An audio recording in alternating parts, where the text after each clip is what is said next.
Okay, so today, because it is a tinus and some people have less than ideal concentration powers, and because the next thing we're doing in the Mishneh Torah is starting the actual Hakdama to the Mishneh Torah, which is very fundamental, then I wanted to do like something related to what we're doing, but like a one-shot thing. So what I wanted to do, I mentioned that originally what I wanted to do with a shiur in general is to go through all the places where the Rambam talks about his purpose in writing the Mishneh Torah, and I want to go through it thoroughly.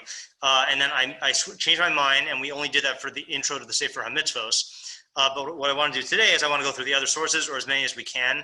And the compromise is that we're going to use English. Okay, all of the sources are written, except maybe the Mamar Tchias Mesim. All the sources that we're going to be doing are written in Arabic anyway, so you have to rely on a translation anyway. And so, like, I feel less bad about using the English. And you know, this is the purpose of this. So we're going a little bit out of order. Really, what we should do is Sefer Mitzvos, which we did, and then we should do this intro to the Mishneh Torah first, because everything that we're going to read today is predicated on that intro.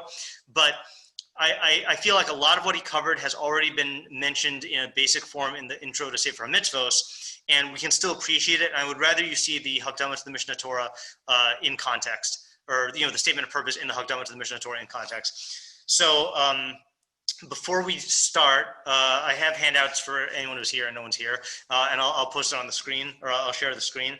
But I just wanted to show where this comes from. So there's a book. This book here called Introduction to the Code of Maimonides Mishneh Torah by Isidore Tversky. This Rav Tversky is he married the Rav's daughter, and he's the father of Rav Meir Tversky and Rav Moshe Tversky.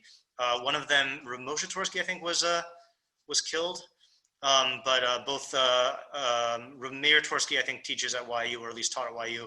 And I can't remember. So he is or was, I think he passed away, but was a professor of Hebrew literature and philosophy at Harvard. And this is his, I don't know if it was like a doctoral thesis or anything, but it is a literary, how do they describe it? Hold on. It describes it in the beginning as a literary historical study of the Mishneh Torah. So I read most of this. Looks like about half of it early on. And I intend to read it now, but it has just a lot of historical background. Well, it's again a literary history, a lot of background to the Mishneh Torah that you wouldn't get from the Rambam himself, and that's where I got all these sources from. I think the translations are partially from him, partially from Chavel, who's the one who translates most of the Ramban stuff, and then the Sefer Mitzvos of the Rambam, and then some of the translations I've done on my own. But it's been so long since I wrote these, I don't remember which translations were my own. So let me show you what we're going to do. Okay, so let me share the screen. Hold on. Here we go. Oopsies. Almost ended the meeting. Okay, so first source is the introduction to the Sefer Mitzvos. So that we've already done, so we're going to skip it. Second source is the intro to the Mishneh Torah, which we have not done, and we're going to skip it so we can do it in its full context. Hello, Isaac. Okay. Thank you. Okay. So this source is a letter to Rav Pinchas ben Meshullam, who was a Dayan in Alexandria. And as we'll see, I mean, we don't need to really explain the context here, because you'll see the Rambam is basically responding to certain questions and charges he had about what the Rambam was doing in the Mishneh Torah. And this is a very thorough response, as some parts of it are very harif, as they say. So let's just read through it, make observations, ask questions, and again, our goal is to get like a general overview, and also keep bearing in mind what we read was the Sefer HaMitzvos, which was what the Rambam wrote before he wrote the Mishneh Torah. This is already after the Mishneh Torah was written. So this is when the reputation of the Mishneh Torah was starting to spread, some for good and some for bad. Okay, so here's what he says. This is the Rambam. In your letter that you also wrote as follows. This is an excerpt from a larger letter. The words of your composition. Oh, you know what? I guess I don't need my mask if no one's in yeshiva. I'm gonna take off my mask. Okay. That's much better. The words of your composition, i.e. the Mishneh Torah, are surely illuminating for all the world, but solely for the person who has already studied the Talmud and knows the names of the rabbis who had preoccupied themselves with and engaged in the dialectics of the oral Torah and Gemara. And as a result, such a person will not preoccupy himself exclusively with the words of your composition, for this would result in the names of the Tanaim and Amoraim being blotted out from the world. And certainly this is the case for those persons who study but do not know what they are studying, who misunderstand the subject matter and the language of the composition, and fail to comprehend your real ultimate intent from what source the fountain of your wisdom flows. Concerning such persons, the Tana said, Chachamim hizaharu b'divreichem. I forgot the exact words. Chachamim, be careful with your words, lest your students die in the name of God, thereby be desecrated. These were your words verbatim. Elsewhere in your letter, that's the Rambam saying, these words verbatim, and elsewhere in your letter you also wrote the following: it would be proper for your excellency to instruct everyone not to abandon their preoccupation with the study of Gemara. Okay, so a couple charges here, right? Charge number one against the Rambam is that as a result of the Mishneh Torah, which he acknowledges the value of, it's illuminating for the world, he says people are going to forget the names of the Tanaim and Amoraim, because the Rambam, presumably because the Rambam doesn't cite his sources in the Mishneh Torah, and people are going to stop, and people will not be able to understand your work unless they're familiar with the Talmud, and he kind of insinuates that because people study the Mishneh Torah, then they're going to neglect the study of Gemara. Okay, those are his basic accusations here. Okay, so here is the Rambam's response, and again, please interrupt me anytime. I know you know that already, but it's just very weird. I think this is the first Shir in Yeshiva that I've given that no one is actually physically here. So guess I could have given it at home if I knew that, right? All right, anyway. Now, concerning this entire matter, it is necessary for me to rebuke you and to inform you that I promptly understood the intentions of your words, though you never specified them. So Rambam already is accusing him of, he's like, I know what you're up to.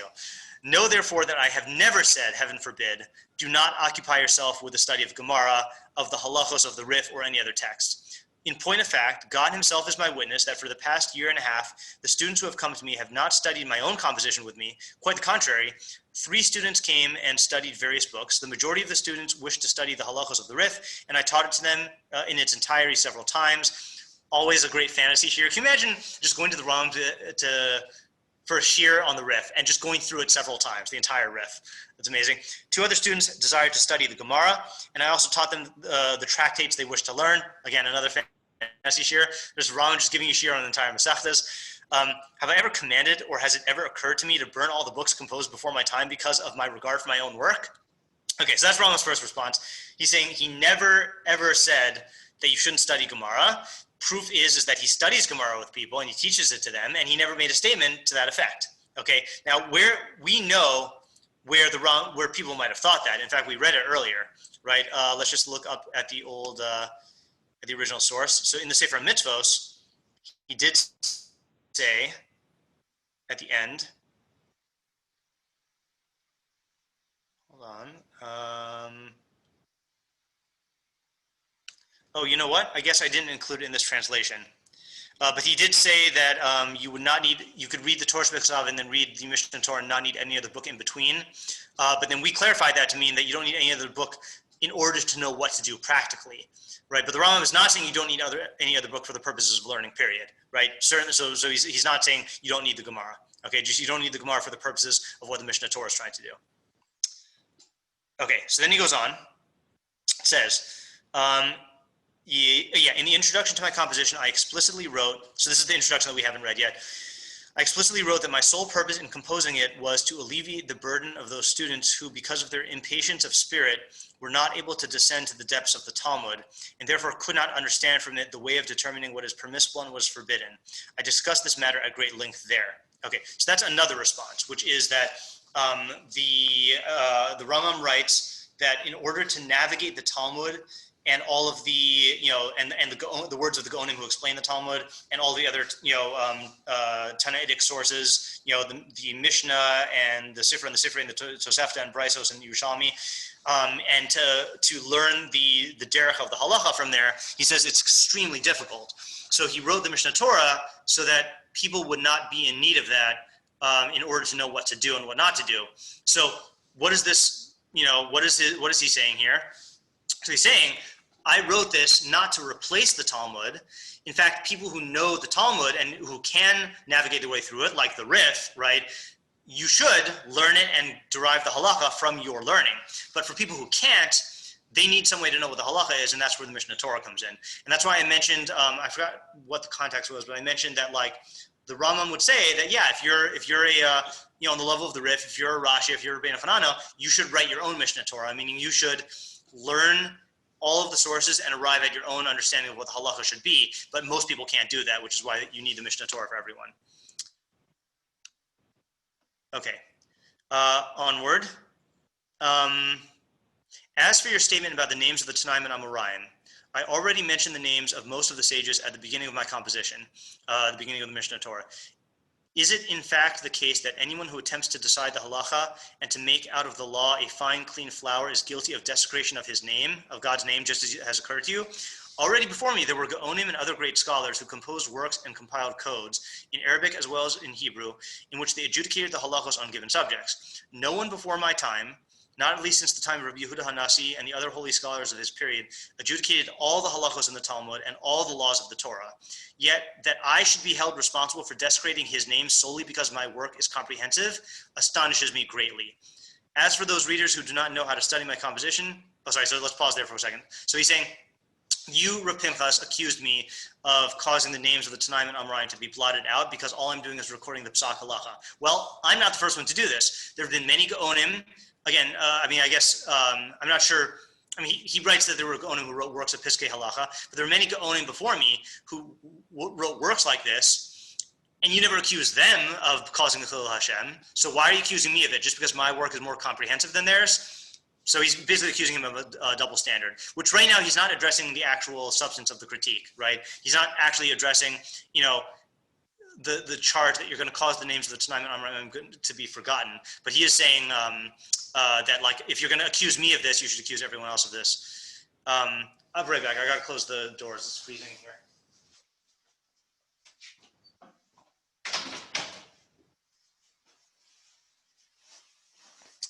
Okay. I have a question. Yeah. It does seem like a valid criticism, though. But I'm not sure what the model is. If the Rambam's work is in fact more comprehensive, and therefore people are not remembering the names of Amoraim and Tanaim, then there's a reason to charge the Rambam with such an issue, whereas someone else, even if they were trying to do that and they fail, and there's no reason to worry about it. If someone else wrote a Sefer and you didn't mention the names of Tanaim and Amoraim, but no one read the Sefer and then compares. Well, what the Rambam's arguing is that other people wrote Sfarim with that same quality of not mentioning the names. It's just that they didn't do the whole Torah; they only did parts of it. So if the concern is like promulgating books with psak that omit the sources of the names of the original Chachamim, so then he should accuse those other Gaonim of it. And he's basically dismissing the notion. He's saying, like, what, just because I made a more comprehensive book, that's not a reason to only level the charge at me. Unless I'm missing what was bothering you.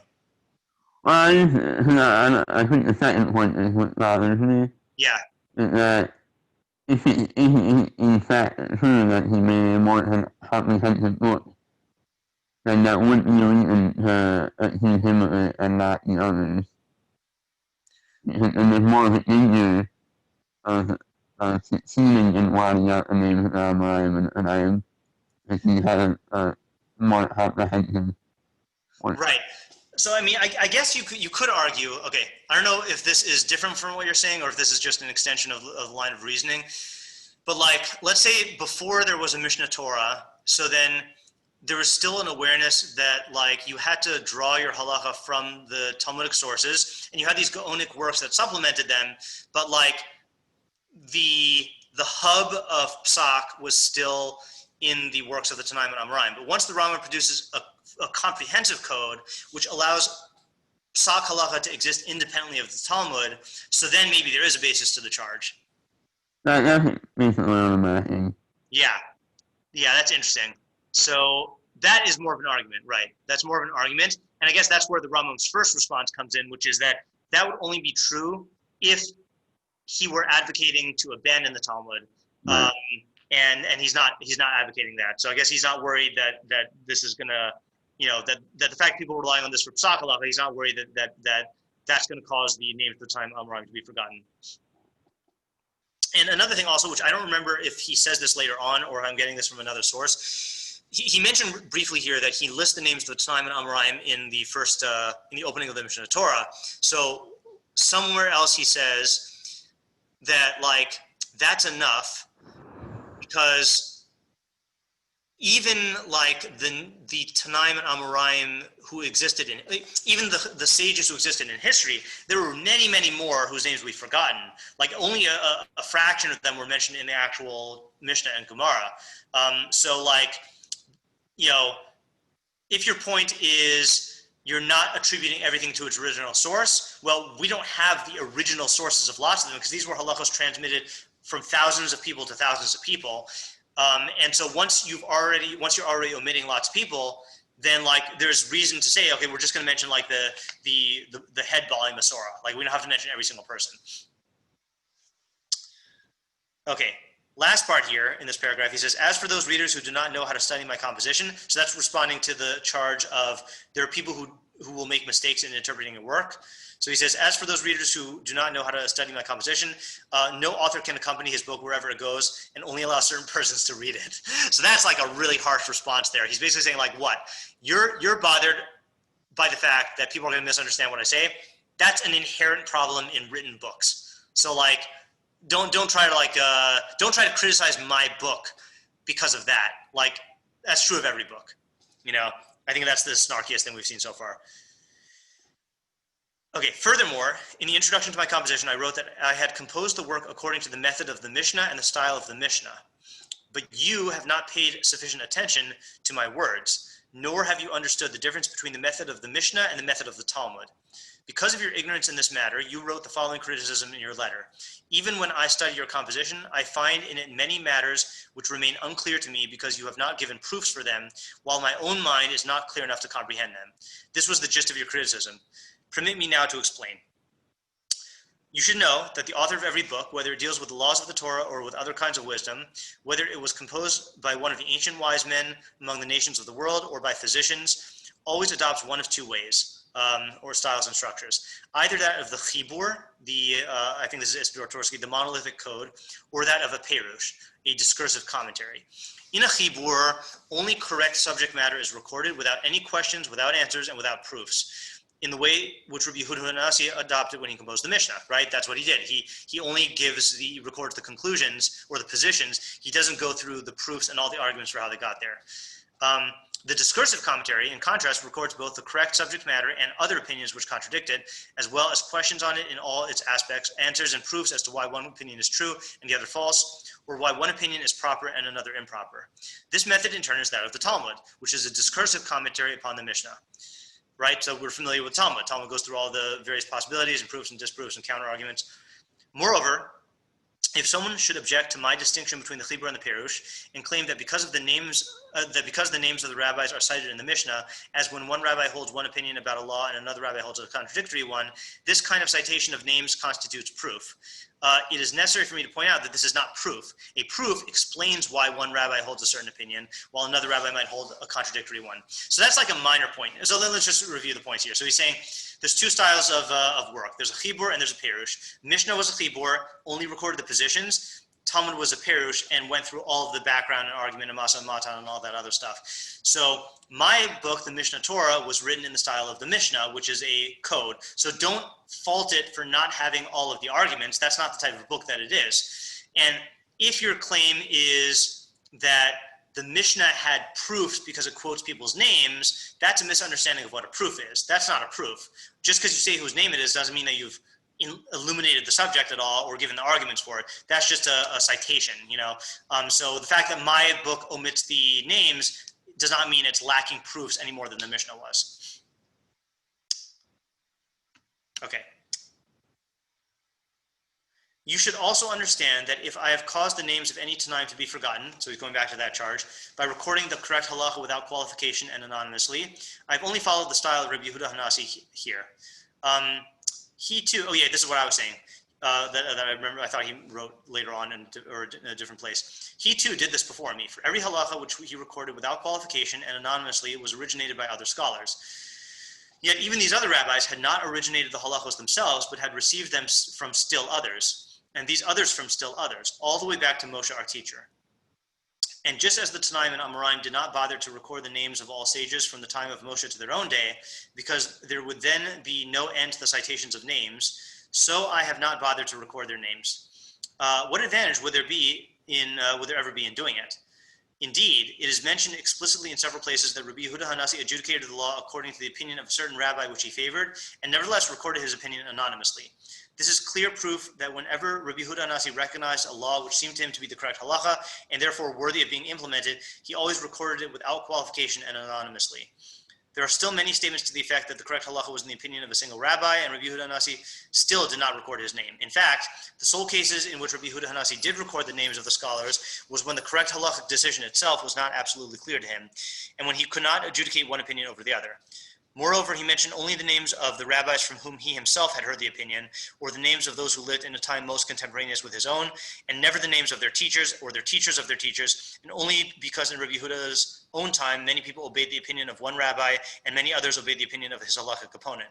The rabbis themselves gave this the same rationale for Rabbi Yehudah's choice in citing the names of the authors of halachos in certain cases. Thus, in the controversies between the school of Hillel and the school of Shammai, Rabbi Yehudah mentioned the names of the halachic opponents in order to invalidate the incorrect opinion, thereby teaching future generations not to rely upon it. And why do they record the opinion of one individual against that of the majority? So that if a latter court approves of the opinion of the individual, it may rely on him. So he's basically, so far, I mean, he's giving a lot of particular reasons which we could go into ad infinitum. I'm sure Isaac has a lot to offer from Rosh Hashanah where he differs or adds. But the point that the Rambam's making is, I'm not doing anything different than what Rabbi Yehudah Hanasi did. He also didn't mention the specific names of specific people. When he did mention names, he had reasons for doing it. So don't be bothered about the omission of names. And if you're going to make that charge against me, make the same charge against Rabbi Yehudah Hanasi. Yeah, Rosh Hashanah says basically exactly the same thing as what the Rambam is saying now. Yeah, nice. Okay, good. They agree for once. Okay.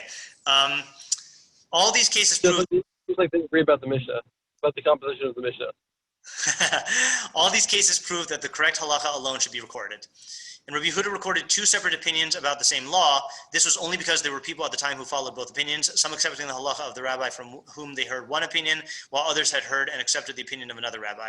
I had already decided to follow the methodology of the Mishnah, and the Talmud has already adjudicated every single halacha either ad hoc or by applying the various principles of adjudication. And there are no two ways of implementing one law. What then would have been the use in citing either the name of a rabbi whose opinion about the halacha is not followed, or what, for that matter, would have been the purpose in this case of correct halachos of citing either the name of the rabbi who was mentioned in the Talmud, like the names of Abai and Rabbah, if in fact he is not the author of the halacha and it had been received by many from many. Because of this, I chose not to give any possible opportunity for heretics to prevail. Oh, sorry. So far, now he's arguing. He's saying, not only did Rabbi Yehudah Hanasi set the precedent, but what's the purpose of me stating the name? If these are from different sources, or if it's not going to affect the way we follow the halacha. So what's the point? And it's funny that the Rambam doesn't mention. Maybe he does later on. In the Sefer Mitzvos, he emphasized the need for brevity, right? That he wants to make this as concise as possible. I mean, that's a big argument. That's why he said in the beginning he's not going to mention. In the Sefer Mitzvos that he's not going to mention the names because it would just make everything go too long. And there's no, in terms of his purpose, there's no point in saying the names of every source. Okay, now he's going to give another argument. He says, because of this, I chose not to give any possible opportunity for heretics to prevail, for they contend that we base our observance of the law upon the opinion of individuals, which is entirely false, since we follow the laws which we receive from multitudes who themselves had received the same laws from earlier multitudes.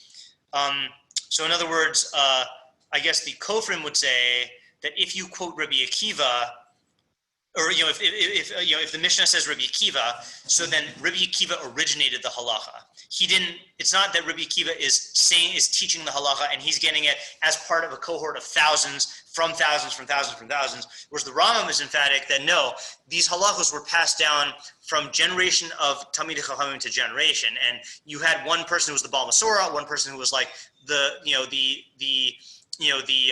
person who who taught it or who paskined according to it, but don't think that because we attribute it to one name that person came up with it. All right. For this reason, I also described in my introduction the transmission of the law from one high court and its chief judge to the succeeding high court and its chief judge, in order to prove that the tradition of the law did not consist of the traditions of individuals, but of the traditions of multitudes. And for the same reason, my endeavor and purpose in composing my work was that every halacha should be cited unqualifiedly, anonymously, even if it is in fact the opinion of an individual, but it should not be reported in the name of so-and-so. This would destroy the position of the heretics who rejected the entire Torah Sheba'al Peh because they saw it transmitted in the name of so-and-so and imagined that this law had never been formulated before, but that the individual had originated it on his own. So, I think, I don't know, I can't speak for academics as a whole, but I definitely have seen this in academic writings that they do treat it as though if a halakha is quoted from the name of a particular Tana, he introduced it. They just deny the notion of halachos being passed down in a chain going all the way back. And the way that the Rambam presents it does lend itself to the true view, because you no longer view each of these halachos as associated with a particular name. So it's much easier to view them as being passed down from generation to generation from thousands and thousands of chachamim. Okay.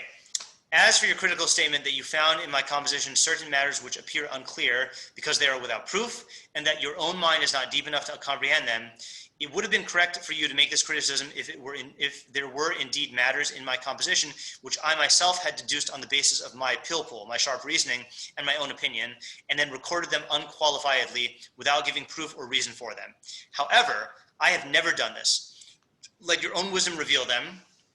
And know that every unqualified statement, this is an important methodological principle in the Rambam, every unqualified statement which I made in my composition is based upon an explicit unqualified statement either in the Talmud Bavli or in the Yerushalmi, is drawn from the Sifra or Sifrei, or from an explicit unqualified statement in the Mishnah or in the Tosefta. If I derived a law from the response of the Gaonim, I explicitly introduced it with the remark, the Gaonim have taught, or this is an ordinance of the later rabbis, or a similar note. And anything which I myself originated from my sharp reasoning, I introduced with the note, it appears to me that the matter is as follows. This is the proof, inasmuch as I announced it in the introduction to the work, that all the material in it is drawn from the Talmud Bavli, or Yerushalmi, Sifra, Sifrei, or Tosefta. Okay, so I'm going to start with the second point first, and then go back to the first. Rambam is saying any statement in the Mishneh Torah that is unqualified, he got from one of the primary sources of Chazal, the Talmud Bavli, Yerushalmi, Sifra, Sifrei, Mishnah, Tosefta, etc. Okay, or if it's from the Gaonim, he mentions it's from the Gaonim, and the only time the Rambam puts in his own opinion, or his own, not opinion is a bad word, his own derivation, his own svara, results of his own svara, is when he introduces it with the phrase ani omer, or I think. And so the reason why this is important methodologically is because, a lot of the Nosei Kelim on the Rambam toiled to try to find the Rambam's sources, and sometimes they couldn't find it. And the Rambam here is making the claim that everything he wrote that he doesn't qualify is an explicit statement in one of the primary sources, unless he says otherwise. And that's the advantage of, we have discussions in this shir about editions of the Rambam. That's the advantage of the one-volume Mishneh Torah produced by Chabad, that they have footnotes with the original sources of the Rambam. If we're taking it at the Rambam's word that he was relying on explicit statements, and there are sometimes I think where we say that the Rambam must have had an edition of the text that we don't have access to anymore, and that's why we can't find an explicit statement. And then in reference to Rav Pinchas's accusation, Rambam is basically saying, your charge of this doesn't make any sense without proofs, that charge only applies if you're questioning my svaras, my own positions. But if it's in the, if it's a statement that I was relying on, then you don't need my proof for it. I'm just quoting an explicit statement from Chazal. So you don't need a reasoning-based proof in order to accept its validity. Okay. Then he goes back and addresses that same point. He says, as for your statement that there were a number of matters in it which seemed unclear, meaning hidden, because you could not recall their source, this is certainly a distinct possibility for you as well as for any scholar in the world. For only a great sage like you can realize the toil that has been put into this work. Other students will imagine, hey, there you are, okay. Yeah, I fell asleep.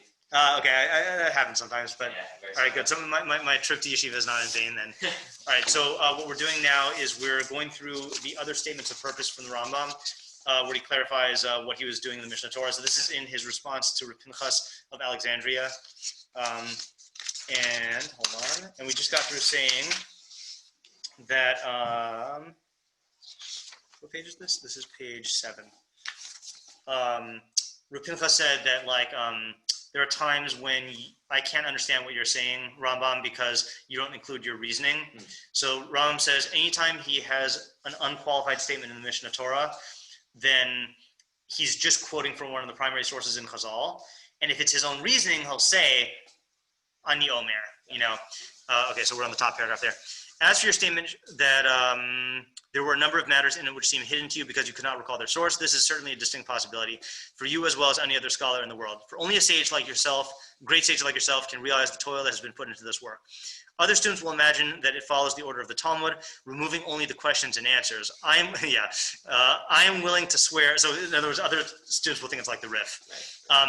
I am willing to swear, however, that it contains several chapters which include final formulations of halachos culled from 10 or more different places in the Talmud Bavli and Yerushalmi and from the Brises. I do not follow the order of the Talmud or the Mishnah, but every subject in every section comprises all the laws stated with regard to whatever they may be, so that the halachos of the subject should not be scattered and dispersed among the various places.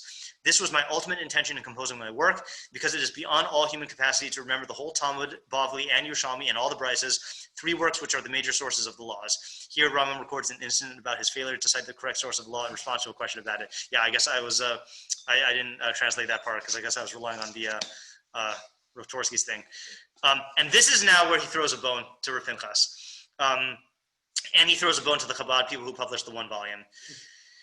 Because of this, I regret that I did not compose along with my composition a separate volume whose content I will now explain to you and which I still hope to compose if God will decree that I be able to do it, even though it is a very demanding task and effort. That is, a source book to my composition, which will cite the source of every halacha whose origin is not evident. For example, in the case of the halachos concerning Shabbos, there's obviously no need for me to give a source if it can be found in either the tractates of Shabbos or Eruvin, right? Because clearly you know how to find everything in Shabbos and Eruvin. However, any halacha concerning the Shabbos whose source is in the tractates of Avodah Zarah, Pesachim, or Zvachim, I will cite and say that such and such a halacha in a given chapter is to be found in such and such a chapter of a given tractate. This source book would be a separate companion volume to my composition, since it obviously cannot incorporate it into the body. Since I obviously cannot incorporate it into the body of the work, because the nature of its subject conflicts with the structure and style of a monolithic code, as I explained to you previously, we did earlier today. Still, if the source for any law escapes you, kindly inform me and I will answer you. Because every unqualified statement in my composition has a source in one of the 5 major sources of the halacha which I have named. The real problem of finding the source arises solely when the halacha has been mentioned in the Talmud only in passing or in the course of a debate about some matter. That is, when the law is explicated elsewhere than where it should be, and where consequently someone cannot locate it where he wishes. Yeah, so unfortunately that book was never written. Add that to the Rambam's list of greatest books he never wrote that he said he was wanting to write. But then we have other people who did this. I think the Kesef Mishnah was the first one who, I forgot if he quotes this, but definitely what he's trying to do in many cases is like trace it back to the sources. And then, that Chabad 1 volume is the one I know that does the most concise and comprehensive job of like tracing it back to its original sources. Yeah. So that's the end of his, or at least of this excerpt to Rav Pinchas of Alexandria, and Rama was, trying to put him in his place. Okay, yeah. If anyone does that and tries to kind of tie it back to the sources, wouldn't it automatically be some kind of perish on the Rama? Sometimes it's not so clear, it came from this or this, and you're kind of interpreting it. Well, he says he's taking it from an explicit source. Mm-hmm. So according to now, I don't know if that's true, right? I mean, just taking the Rambam at face value, he's saying that if he had the source booklet and you looked up his sources, you would just see like the same formulation, Right. you know. Now, I think we know that the Rambam does, you know, he words things in his own ways. So, like, is he claiming that those are like copied and pasted things from the versions of the stuff that we have? Like, we have this experience all the time where you look up, you're learning a Gemara and you look up in the Amish Ner Mitzvah and you look at the Rambam and he formulates it differently, right. You know? So according to this, the Rambam saying, yeah, that's what my actual Bavli or Yerushalmi or Tosefta or Sefer said. But I think we often take it as like it was his formulation of that, you know? So the question is how seriously to take the Rambam when he says it's an explicit statement, you know? Yeah. Yep. And frankly, I mean, the question is how seriously did the Rambam take it? Meaning, surely he was aware that between all the various stages of like the writing down and the editing of the Gemara and the copying of the manuscripts, that there had to have been different versions. So let's say, like, did he ever consciously, like, you know, make his own Girsa corrections, but then still call that an explicit source, just like the Bach and the Grod, you know, did he? Yeah. I don't know if there's any way for us to answer that in general, just specific cases. Right. Okay. Next source. And just also included in this is the Hakdamah to the Mishneh Torah parts of it, but I said we're skipping that because I want to do that inside. Okay. All right. Letter to Rav Yonasan HaKohen of Lunel. So these were the rabbis of Lunel who wrote questions to the Rambam. I don't know what is special about Rav Yonasan HaKohen. So he says, and yet how hard I have worked day and night for these past 10 years in order to compile this composition. So that's where we know how long it took the Rambam. Okay. Now clearly, I mean, how long it took the Rambam. Clearly, he was learning for a lot before that, but I guess the continuous writing of it was for 10 years. Great people like yourself will understand what I have accomplished. For behold, I have gathered together subjects which were scattered and dispersed among the valleys and mountains. I have culled them from one from a city and two from a family. Yet who can discern his own errors? And certainly when forgetfulness is so common, especially among the elderly. For all these reasons, it is therefore proper and fitting for you to search my words and to inspect and investigate after me. It is not my wish that the reader of this work of mine should ever say, quotes Koheles, for what can man that cometh after do that cometh after the king? For I have permitted him. The king said, let him come. Indeed, you have done me a great kindness, you scholars and every other person who may find a mistake in my words and will notify me about it, will have bestowed a great favor upon me, so that not a single obstacle should remain. Rob, you need something, or just okay? So this is an incredible thing, right? Is he's saying, if you find a mistake in the Mishneh Torah, let me know and I'll correct it. You know, and it was never my intention to be the final say and to say that I'm free from mistakes. You know. Hey, it is. So he says, where were we here? Oh yeah, my sole intention in composing this text was to clear the paths and remove the obstacles from before the students of the law, so that their minds will not become faint by the overabundance of debate and argumentation and will err in adjudicating the law correctly. Again, restates his goal. He's not trying to replace the Talmud. He's trying to pave a path for people to find the psak from the Talmud, and most people can't do that. May the Lord, blessed be his name, aid you as well to study his law and to attain knowledge of his oneness. Let us not err, and let the following verse be fulfilled in our lifetime. I will put my law in their inward parts, and in their heart I will write it. Yeah. So I believe there are cases where this actually happened, where the Rambam, someone did write to the Rambam, and he retracted and corrected the Mishneh Torah. And that's why, like, another reason why it's so important to have the most up-to-date versions of the Mishneh Torah, especially the one that the Rambam signed off on for Sefer Hamad and Sefer Ava, because I think some of those changes, like, he made later on in his life, and like the Jews of Yemen were constantly sending scribes back and forth for the most updated, versions. Yeah. Okay. So what do we get new out of this, other than biographical things? Oh yeah, just so basically the statement that he can make, even Rambam makes mistakes, and like you should notify him of his mistakes. Okay. Next is the Yosef, letter to Rav Yosef ben Yehudah. I think we read part of this last time. This is the student he wrote the Morning Nevuchim for. Okay, know that I did not compose this work in order to become great in Israel because of it, or in order that I might acquire fame in the world. And consequently, it is not to be expected that I should be grieved at any opposition to the purpose for which I composed it. But in the first instance, I composed it, and my witnesses in heaven, for my own sake. Oh, this is an unbelievable statement. For my own sake, in order to free myself from the burden of investigating and searching for the halachos which are needed constantly, and then for use in my old age, and for the sake of the Lord, may he be blessed. So that's an amazing thing, right? So he's saying, I wrote it for myself, primarily, which you would not get from that Hakdama and the Sefer Mitzvahs, you know? And then secondarily, so that sounds like for myself in the present, and then for my use in my old age, meaning when he starts forgetting stuff, and then for the sake of the Lord, right? For I was most zealous for the Lord God of Israel when I saw before me a nation that does not have, oh, this is another amazing statement, a nation that does not have a comprehensive book of truth nor true and accurate philosophical ideas. I forgot what the original phrase is in Arabic or Hebrew.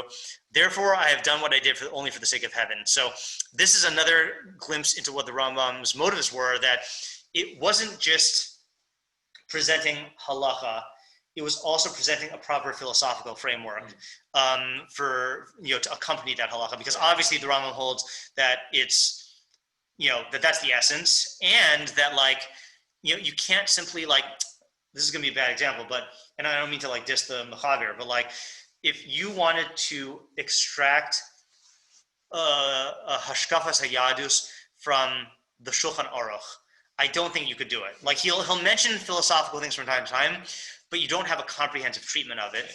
And there was a decision, he did not, there's no halachos of complete halachos of Anochi and Avas Hashem and Yiras Hashem for whatever reason. I mean, I don't know what his decisions were, but Mishneh Torah does provide that. Yeah. Regarding that other point about how he did it for himself, I mean, I can't imagine, I don't know what he means, because he clearly did it for Klal Yisrael. Right. I don't know why he orders it this way, not and for the sake of the Lord. Right. Is he trying to be humble? It could be. I mean, you mean in line with the first part of the paragraph. Right. He wasn't trying to change everything. He just mainly wanted to help himself. Yeah, it could be. I don't know. Yeah. I mean, I could say one thing is I definitely this resonates with me as a teacher, because I mean, it's a thing in Chazal that could you pass me the Mishneh Torah for a second? Rambam has a different version of it in the Gemara. I don't know if that means that he didn't quote it. But the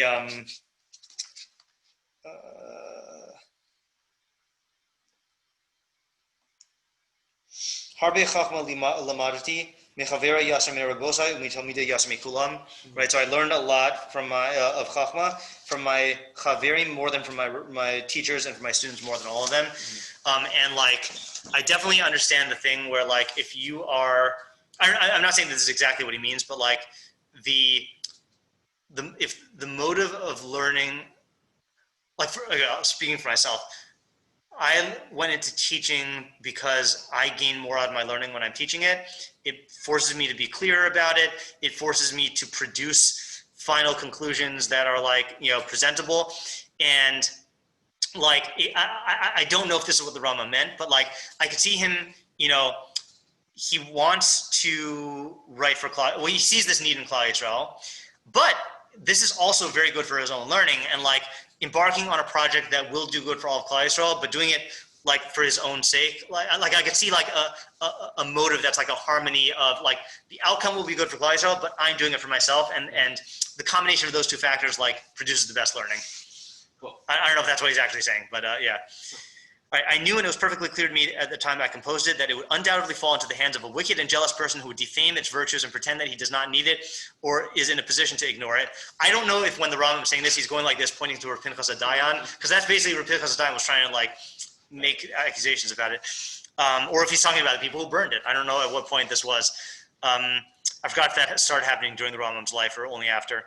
And that it would fall into the hands of a foolish simpleton who will not recognize the value of the project and will consider it to be of little value. And that it would fall into the hands of a deluded and confused beginner in learning, to whom the many places in the book would be incomprehensible, inasmuch as he does not know their root, or because his mind is deficient to infer precisely that which I have precisely inferred. And that it would fall into the hands of an idiotic, reactionary man who imagines himself to be heaven-fearing, who will assail the explanations of the fundamentals of Emunah included in it. they are the majority that we know, right? Yeah. Undoubtedly, it will also come into the hands of Hasaridim Asher Hashem Koreh. That's Pasuk in Yol. That's where I got the name of my blog from, because all the Rishonim say the Hasaridim Asher Hashem Koreh, the lone remnants that the Lord calls out to. That's the term that the Rishonim, not just the Rambam, but like, you know, Ibn Ezra uses this, Ramban, for like those people out there who are looking for real Torah and who like are not going to have any of these bad reactions of like making it superficial or rejecting the Yesodos. So yeah, the remnant whom the Lord calls, individuals of uprightness, justice, and good intellect who will recognize the value of what I've done. Yeah, so interesting here. I haven't read this in a while, and I guess he's saying that these are the three categories. Number one was wicked and jealous person. 2 is foolish simpleton. 3 is deluded and confused beginner. And 4 is idiotic reactionary man, who is the people who are against the Yesodos of Emunah. So I guess these are the 4 enemies of the Mishneh Torah. Right. I wonder if he meant this as an exhaustive list. Like, the hands of a wicked and jealous person who would defame its virtues and pretend he doesn't need it or is in a position to ignore it. I mean, I almost want to divide those into 2 categories now, because the first half of that, I don't think there are people like that now. Like, no one is trying to no one is attacking it out of jealousy for the Rambam now. But in his lifetime, I can imagine people doing that. But pretending that he doesn't need it or is in a position to ignore it, that's like a lot of people. I mean, you know, you have like, you have people like, let's say like the Briskers, who look at the Rambam, but essentially as either the thing Rav Chaim wrote about or as a Pirush on Gemara. And then you have, so they value the Mishneh Torah, and then you have like Chabad, who values it, and you have the Teimanim, who value it, and you have like the, you know, other groups and sects of like Rambamists. But then I feel like people outside of those categories, the Mishneh Torah, like everyone recognizes the greatness of the Rambam, but like Mishneh Torah, yeah, it's a book that the Rambam wrote. Like, it's not like, they don't view it as like a critical thing that that is needed. And so I think the Rambam would put those people in that category, you know, also. The second half of the category. I don't know if you would call those people wicked, though. Okay, then foolish simpleton. Oh, so maybe that would be more like that. Yeah, I think that's a better description. You're right. Yeah. So I guess it's not divided in half. Those are 2 clean categories. The wicked, people who ignore it out of wickedness, which stems from jealousy, and then people who just don't know any better and ignore it. And then beginners who misunderstand it. That's an interesting one, given the fact that he said in the Sefer Mitzvos, he wants it to be clear for everybody. Right. So he must actually mean like, you know, someone who actually is not intellectually qualified to understand it even in its basic level. You know, I don't know. I don't have a clear picture of who that is. Or like someone who is using it as like a source of limud and like is kind of not sure, like it's kind of analyzing it but coming to the wrong conclusion. Yeah, right. They don't know the Gemara's on it. Well, that the Rambam is ruling out, right? Because he holds that you don't need the Gemara to understand what he's writing. Right. To understand the Pesach. Yeah. Right. You're saying like someone on a really basic level can't even understand. Right. And now here's the thing is, well, either on a very, very basic level, or he also uses the phrase deluded, right? Did he use that? Yeah, deluded and confused beginner. So I'm not sure like to what extent like there are people who do draw absurd conclusions from the Rambam, like either halacha conclusions or like, hold on just a second. Can I pause the recording? This morning in Lumdeha, I wanted to say something off the record. I accidentally just paused screen share, but the recording was still on, but then I ended up just not using the recording anyway, so I'm gonna pause the recording. Okay. We have 5 minutes. Is this one good? Let's skip down to a shorter one. We'll do that next one next time. Let's skip down to number 7, which is on the last page. So this is an interesting one. This is from, this is the one I read extra. Wait, hold on. No.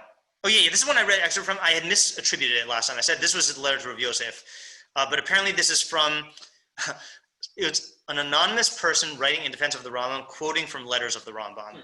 And so we don't have the original letters, but I guess the rest of the quotes are reliable enough that we assume that this letter is reliable. So he says, I have decreed that you, so this is him quoting the Rambam. Okay, so Rambam says, I have decreed that you not slacken your efforts until you comprehend the code in its entirety.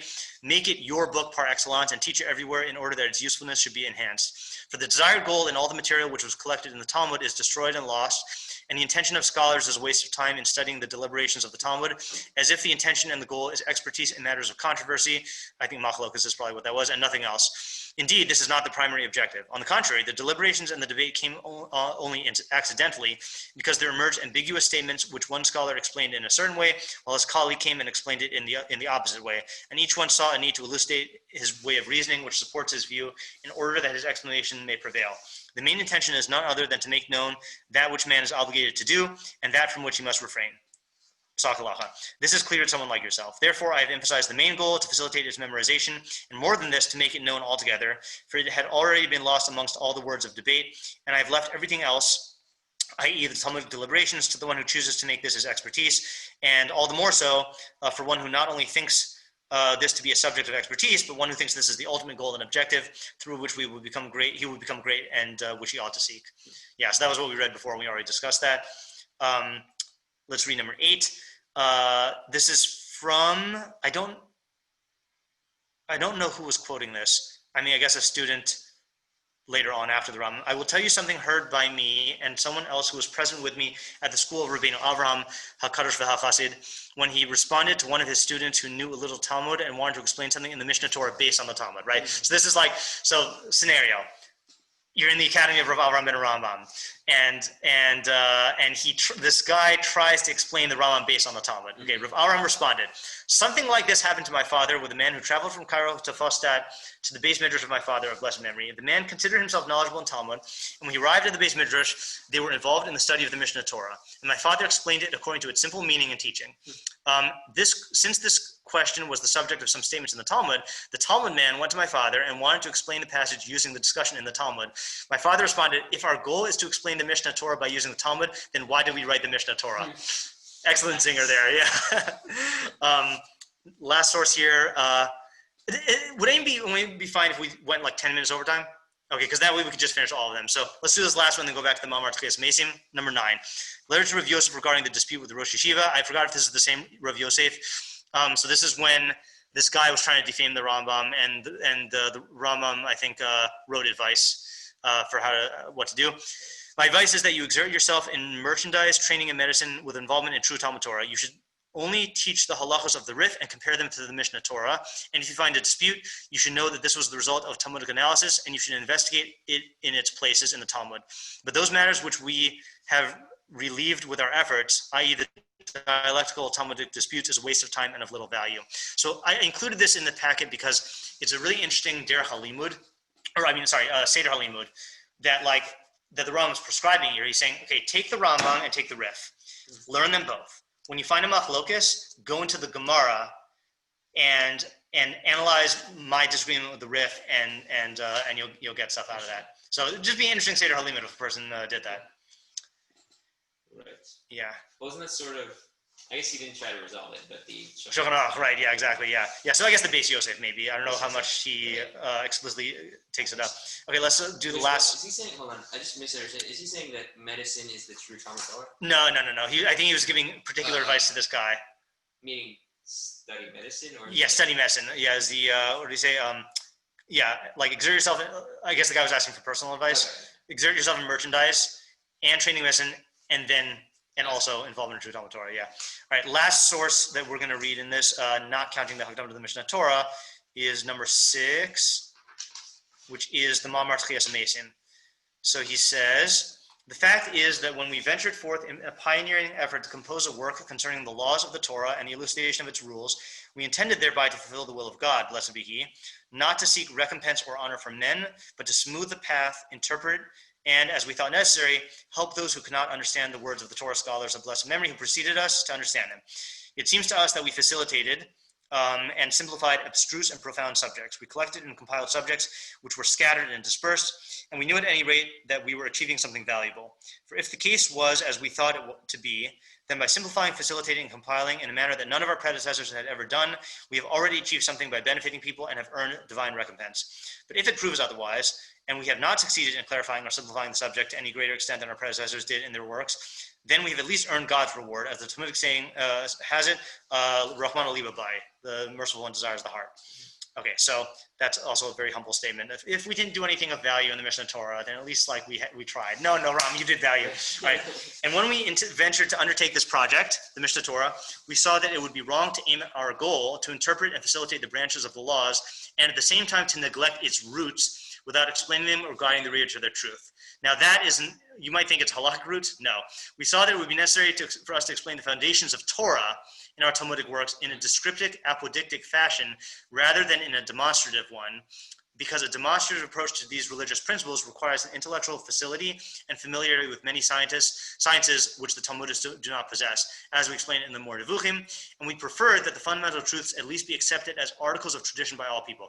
This is a revelatory statement here that basically, so this is what he mentioned earlier, that he wants to include Yesodei Torah, but he's saying we can't go through, let's say, proofs of Yichud Hashem or proofs that God created the world or anything like that, because most Talmudists don't possess the ability to go through that. So it wouldn't fit the audience of who we're writing for. And I think Koshkein, the Hamon, wouldn't be able to do it.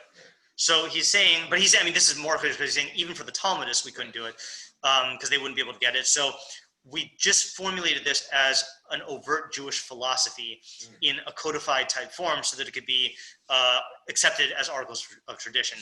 Which the most famous thing, I mean, you see where it succeeded partially, is in the 13 Ikarim, that most of Jewry accepts that as like Judaism, even though they don't necessarily learn them, but they accept it as like authoritative. Yeah. Consequently, we mentioned, and then we at the Lichters over Rosh Hashanah, as he was reading from the article that the Rav wrote about what the Smicha program at YU should be, and he was bemoaning the fact that people don't formulate philosophy in these terms, in like a descriptive, apodictic fashion. I don't know exactly what that means, but like an explicit articulation of philosophy. Like, let's take, for example, the Chumash itself is not a philosophical book. Right. You got one pasuk about Yichud Hashem. You have nothing explaining Hashgacha. It's taken for granted that there are brachos and klalos. But then the Rambam, so the Rav was doing this essay, is he was praising the fact that the Rambam, among others, did actually try to articulate a philosophy of Judaism because they saw that was a need of the generation. And that's what the Rambam was saying here explicitly. Consequently, we mentioned at the beginning of our commentary on the Mishnah, the foundational principles which should be believed concerning prophecy, the roots of the received tradition, and that which every rabbinite is obligated to believe regarding Torah Shabbat Peh. So that's in the Hagdama to the Parish Mishnayos. In Perek Chelek, we explain fundamental principles. That's the Ikarim. Regarding the origin of the universe and the ultimate recompense. That is to say, regarding the oneness of God and Olam Haba, along with the other cornerstones of Torah. Yes, that's the Ikarim. We did the same also in our great work entitled the Mishneh Torah, whose true worth will be recognized only by those men of the system, Anshe Hadas and wisdom, when they have good intellects and recognition of the methods of the composition, and who can recognize both the extent to which these laws, which we've collected, had been scattered and how we arrange them in order. We also have stated therein all the Torah principles and Talmudic principles, and we've intended thereby that all those who are called disciples of the wise, or Gaonim, or whatever you wish to call them, should build their branches on Talmudic roots, that their Torah knowledge should be ordered in their minds, and their learning should be readily accessible in its entirety, that all this should be built on Yesodei HaTorah, and that they should not cast the knowledge of God behind them, but should direct their utmost efforts and zeal to that which will bring them perfection and enable them to draw nearer to their Creator, not to things that the masses deem to be perfection. Beautifully said. And this is also I guess if I had to have a justification for giving a Rambam Bekius here instead of a Mishneh Torah Bekius here, you see the way he talks about his works. All of them are together. All of them are trying to provide an organized, systematic approach to halacha built on Yesodei HaTorah. So it's all one package deal. All our works are concise and to the point. We have no intention in writing bulky books, nor of spending time on that which is useless. Hence, we explain everything. When we explain anything, we explain only what is necessary and only in the measure required to understand it. And whatever we write is in summary form. You, my readers, already know that I always tend to omit disputes and debates. now here comes another great one-liner. Were I able to condense the entire Talmud into a single chapter, I would not do so in two. yeah. So brevity is the Rambam's signature here. Yes. Yeah. All right. So once we then tomorrow we're Blinetter embark on the Hakdamah to the Mishneh Torah. Once we have that, we'll have read all the major places in the Rambam's work where he says his purpose in the Mishneh Torah. Cool. Yeah. Okay. All right, you guys. Thank you. See you tomorrow. Bye. Bye. Thank you. You're welcome.